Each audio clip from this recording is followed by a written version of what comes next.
My name is Seema and I'll be taking for you the chapter called as Periodic Classification of Elements. Now in this chapter, we will study the introduction and the need for classification. So let's get started. Now let me just give you a scenario wherein you are going for shopping for the clothes, of course. Would you like to shop for the clothes from place number 1 or from place number 2? Think and tell me which of the two will it be. Now for me, the answer will be 2. And you think why? Reason is quite simple. In place number 2, I find that there is a systematic arrangement of clothes that have been done. So my shopping becomes very easy. Now you might have realized that these days in the shopping center, the clothes over there, they are arranged according to the brand. And in each and every brand, the clothes, they are further arranged according to the sizes. And they are also arranged according to the color.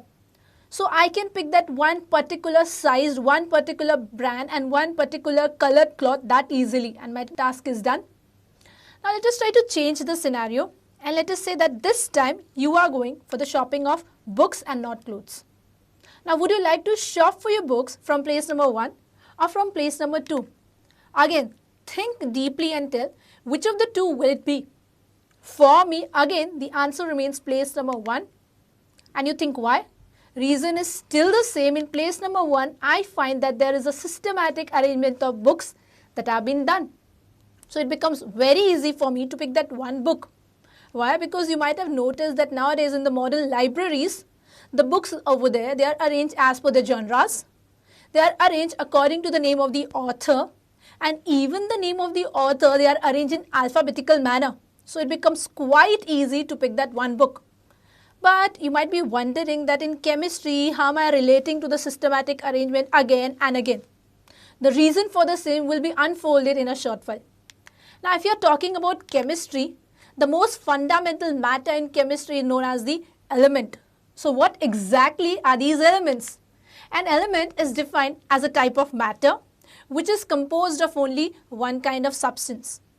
Now, how are we relating the systematic arrangement and the element? Let us look further. Now, initially, various scientists, they discovered various elements like gold. There was this element like silver, carbon, sulfur, iron and copper. These are few of the elements. And these elements, based on the properties, they were classified as either being metals or being non-metals. For example, if I talk about element like copper, silver and iron, they are called as metal, whereas carbon is called as non-metal. If it's the element gold, it is definitely a metal and sulfur will become a non-metal. But what about element like silicon? Silicon and some other elements, they showed the properties of both metals as well as non-metal and they were known as metalloid. But this brings us to the conclusion that not all elements are metal or non-metal. Some of the elements can be metalloid as well. So scientists came to the realization that we need a proper arrangement, a proper classification of element, a proper study of elements. Now in nature, as of now, if I am supposed to say, there are a total of 119 elements, some of which that you can see over here. Now these 119 elements showed various different properties. And their understanding was also very important. That is why there was a need of systematic classification and arrangement of these elements in order to make their study easy.